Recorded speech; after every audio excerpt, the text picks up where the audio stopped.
Tonight, 15 people, including 13 teachers and a graphic designer, have been arrested by the police for payroll fraud to the tune of 200,000 Ghana cedis. Police investigations uncovered a syndicate of over 30 teachers from Eastern, Western, Bruno, Ahafo region and Central regions involved in forging or manipulating figures on their e-pay slips from the Controller and Accountant General's Department.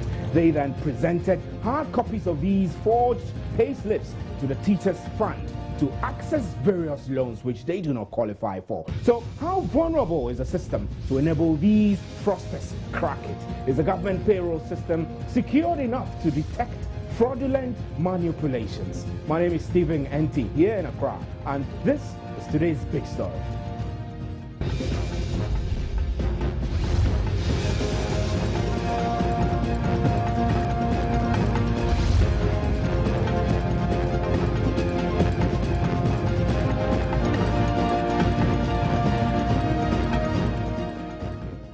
Welcome to today's big story. Now, 15 people are in the custody of the Cantonment Police charged with fraud, forgery, conspiracy and stealing. The 15 are among 30 or so teachers who have been found to have manipulated their payroll figures and used it as a basis to apply for loans of up to 200,000 cedis, Ghana cedis, from the Teachers Fund. Let's now hear the version of the police service. Well, the Teachers Fund made a complaint to us, and based on that, we set into motion an investigative team. They are able to manipulate the pay slip. If they have commitments on the pay slip, they are able to erase the commitment. This kind of fraud is becoming popular within some teachers in some regions. About 30 teachers have so far attempted or have used this facility to access loans. The Cantonment Police have arrested 15 of them. They also have middlemen who liaise with the teachers and the IT specialists who are able to do the fraudulent pay slips for them. We have 2 of such middlemen also with us. Well, that's the Cantonment District Police Commander, Chief Superintendent Idi Seidu. Now, in September last year, the Controller and Accountant General started the use of e-pay slips to enable workers who are employed, who draw their salaries from the Controller to access their pay slips online. Now, this was taken advantage of. The system was compromised by some teachers who started manipulating their slips and presenting it to the Teachers Fund for various loans. Sena Atokolo is with the Media Relations Department of Teachers Fund. Let's hear him. So there was a gentleman who actually presented his first, and they know that the gentleman is already indebted to the fund.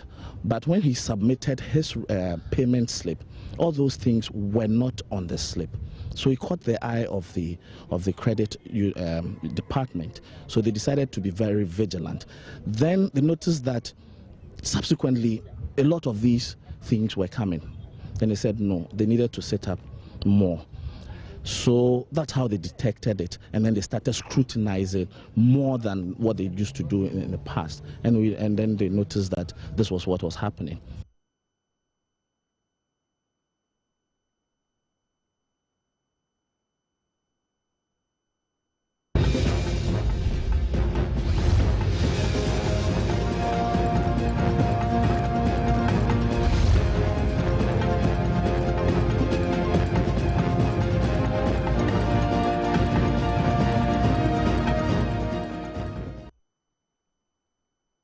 Well, we'll be getting to the Controller and Accountant General's Department to speak to their public relations officer who has agreed to speak to us, Gilbert Nyale Jigbo. He'll be joining us in the studio. We have in the studio now the board chairman of the Teachers Fund, Asare George Yamwa, to give us more details of this. He's the board chairman of Teachers Fund. Good evening, sir, and thanks for joining us.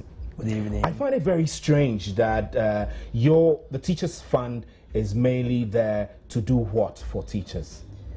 The Teachers Fund was established to take care of the welfare needs, and it was created as a pension supplement. Okay. to the teachers, because we realized that what we were taking from SNIT was woefully low. And so the teachers fund was established such that when the teacher is going on to his retirement, we could get him that money to keep on until the SNIT contribution comes in. I see. So on a daily basis, how does the fund operate? Teachers contribute monthly towards the fund. We have a basic contribution of 20 Ghana cedis, and so people do optional contribution depending on the strength of the amount that you have on your pay slip, and then you assess the loan through your district secretariat. You fill some forms, the controller's IPPD forms is filled, and then we have an application. What is the IPPD, controller's IPPD? What's that? It's a form that takes care of the deduction. Our deductions are done at source from the controller and accountant general. Yeah. So typically, what do you expect people, like if I was a teacher and I wanted to access a loan, how much you will give me will depend on how much I get? Yes. Like in how much my salary is, really? Not really. We have a threshold of 10,000 Ghana cedis based on the 50% threshold of your pay slip. Of your pay slip. Yes. Okay, so it means that if your salary is more, then you can get more. Basically, that's it. Yes. So how is it possible that you could be receiving fake or manipulated pay slips? You know, most of our teachers go elsewhere to pick items and then take loans from other group of people. And so you have their pay slips getting choked, which means that when they apply for the loans from us, they won't be able to get that. Mr. Yama, I'll pause you. I beg your pardon. I have Gilbert Nyalejibo, who is the head of public relations at the Controller and Accountant General. We don't want to lose him. He's on phone now. He's joining us. Good evening, sir. Good evening, sir. Hello, good evening. And thanks for joining us. Now, I need to find out from you how foolproof your systems are. Thank you very much. The Controller Accountant General Department has developed a system called the pay slip system, where employees can access their pay slips electronically. Okay. And for now, every employee is expected to use his or her staff ID or username and a password to be able to access the system. So for now, we haven't heard about any issues in terms of fraud as far as the system is concerned. Okay. And for now, the system is secured. The system is foolproof to be used to access or manage the pay Okay, let me get this clearly. I mean, you have a system in which you send payroll. So workers who draw their salaries from the Controller and Accountant General's Department are supposed to have unique identification systems which they use to log in, including a username and a password. So as far as possible, the only means by which this security process can be breached is when the person involved surrenders, or maybe loses, or maybe hands over their login details to someone else, correct? Yes, it is possible, because with any IT system, if you surrender your username and password to anybody, it means they can use it to access the system. But if you keep this information to yourself and nobody can access it, it means that nobody can access your records. So with all IT systems, that's how it works. I will not deny the fact that people may have access to people's usernames and passwords, but that is at their level. But as far as the system is concerned, it is not possible to go into the system to retrieve anybody's username and ID or password to use for any fraudulent business. I see. So I'll be getting onto the telephone to speak to the police commander about it, but I need to get it from you. When what we have on our hand is that a group of teachers who are said to be have manipulated their pay slips and then printed out the hard copies and sent to the teachers fund to access various loans, some of which they wouldn't normally be qualified for because their salaries might be low, or there might be other deductions on their salaries which might make it impossible for them to get the volume of money they are getting. Do you not think that this kind of manipulation is possible? For example, if I log into my system, do I have the ability, if I have competence in IT, to go inside the system and edit something and change figures? Is that possible? It is very simple. The answer is very simple. The payslip system, or the electronic payslip system that we have, even if you anybody is able to access the payslip through any means, there's a disclaimer on the payslip. It says that you cannot use the payslip for any financial business. I see. So even if you get access to the payslip through any means, it is not possible to present, or you cannot present it anywhere, because it is stated on the payslip clearly. There is that disclaimer on the payslips that says that the electronic payslip cannot be used for any financial business. So if you print it and present it, nobody will accept it unless you use the original payslip from Controller and Accountant General statement. But the issue is that if people get the payslips through any means, that I think may not be possible through the payroll system, the system anyway, or people leaving their IDs for people to use to do that, they can do that outside the system, but I don't think that will be that is possible. It's possible to do that through the system itself. Right, Mr. Gilbert Nyalejibo, we're grateful, but I need your final assurance before I let you go. So it means that for those of us, for example, who are outside the controller and accountant payroll system and are concerned about government losing money, you can assure us that this system is foolproof enough, that manipulations of this kind cannot be done inside the system, but only outside. For example, I mean, a graphic designer could cut and paste the pay slip and put it somewhere and manipulate it. Can you give us that assurance? Yes, I can give you the full assurance that for the system, it cannot be used, but unless they pick it and then use it outside the system. And let me also add that even the pay slip that we generate, the original pay slip that we print, let me indicate that the way we keep the pay slips in the MDs also poses a challenge to this process, because anybody can get access to these pay slips and use that for any means that or anything that you want to use it for. So I want to use this opportunity to, caution employees to keep their pay slips so that nobody can have access to it to use for any other means apart from that it is intended for.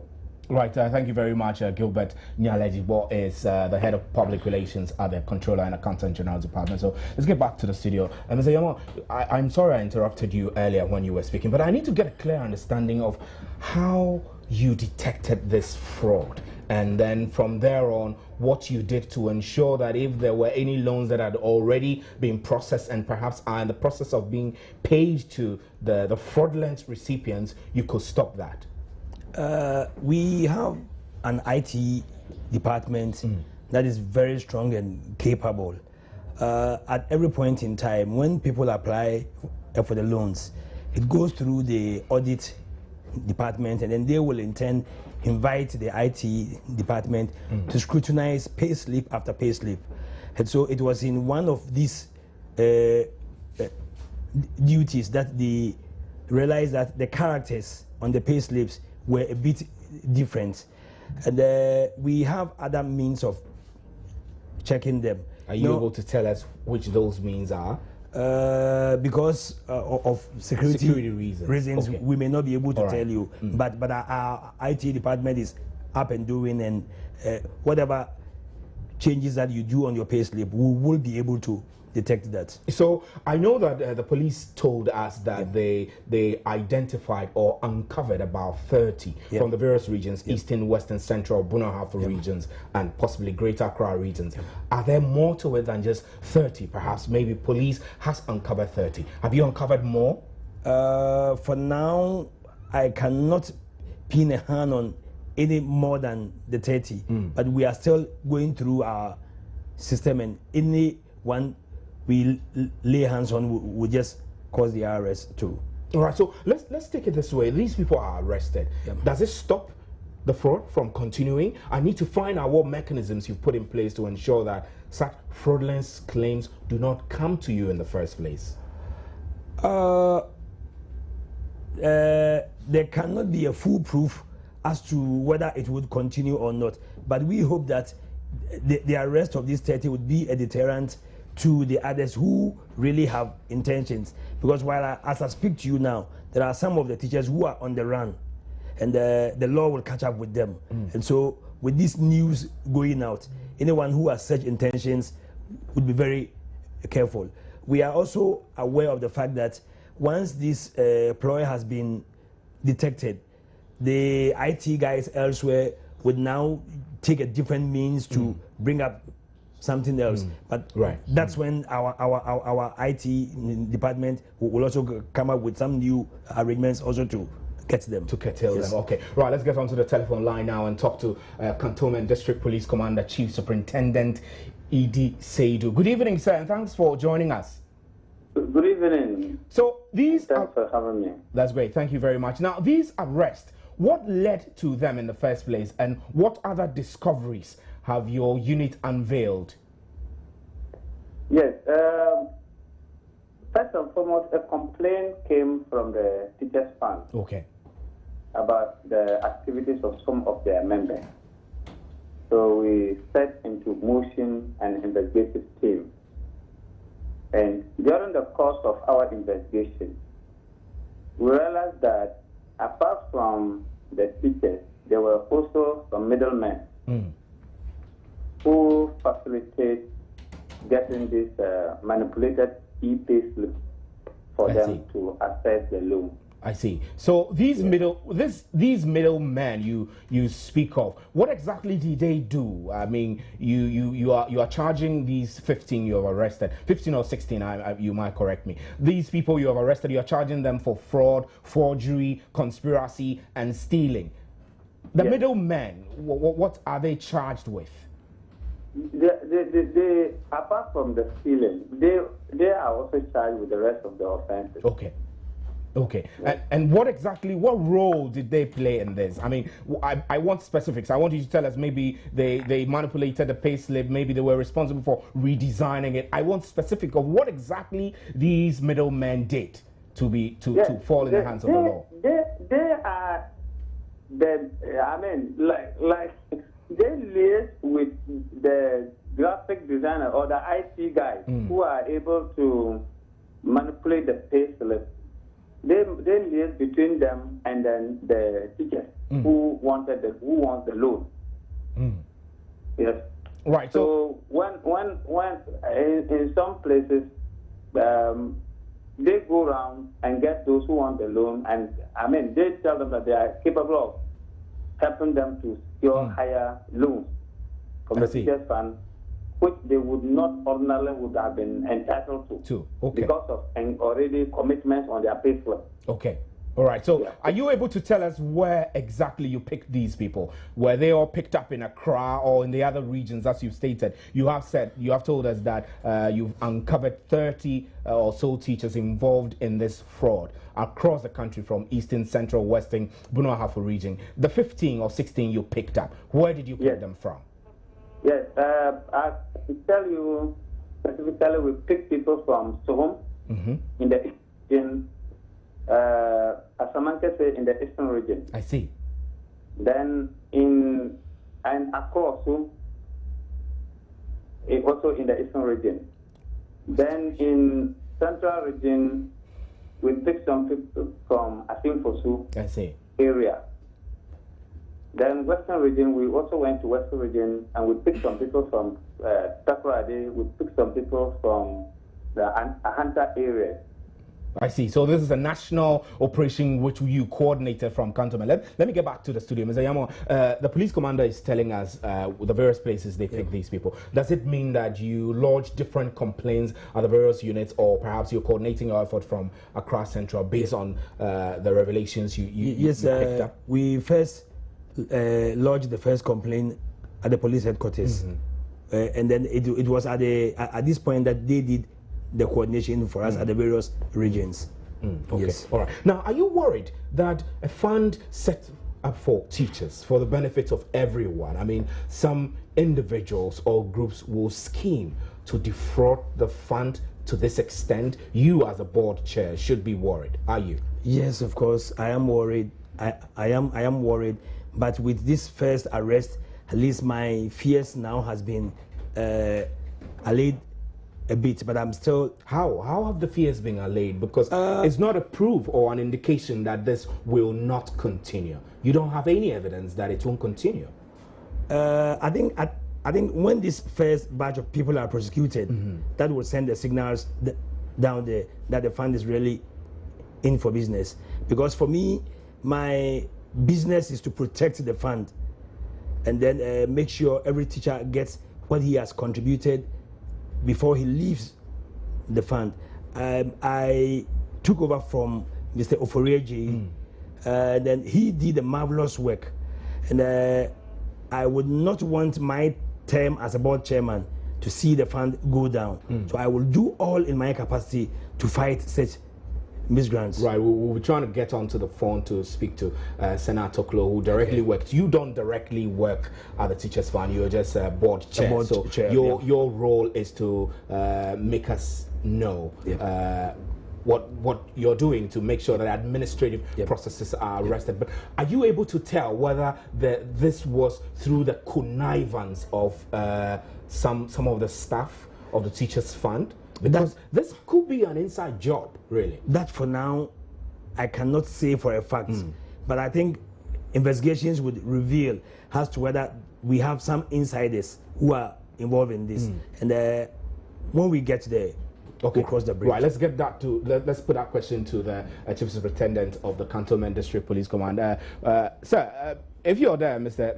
Seidu, Chief Superintendent Seidu, I'm online. We're trying to get to the Teachers Fund directly to hear from them whether there were some individuals who were implicated from the fund. Did you pick up people who also worked with the fund who perhaps did this in connivance with the teachers? No, please. No. We have got anybody who has been suspected or implicated in this. Okay. Their system works like this. Any teacher in any NAT, any district can walk to the NAT office, pick an application form, fill it, attach the pay slip, a copy of the pay slip, and sign, and then submit it to the NAT head over there, who will forward it to Accra. When Accra looks through it, and they write a check and send back to the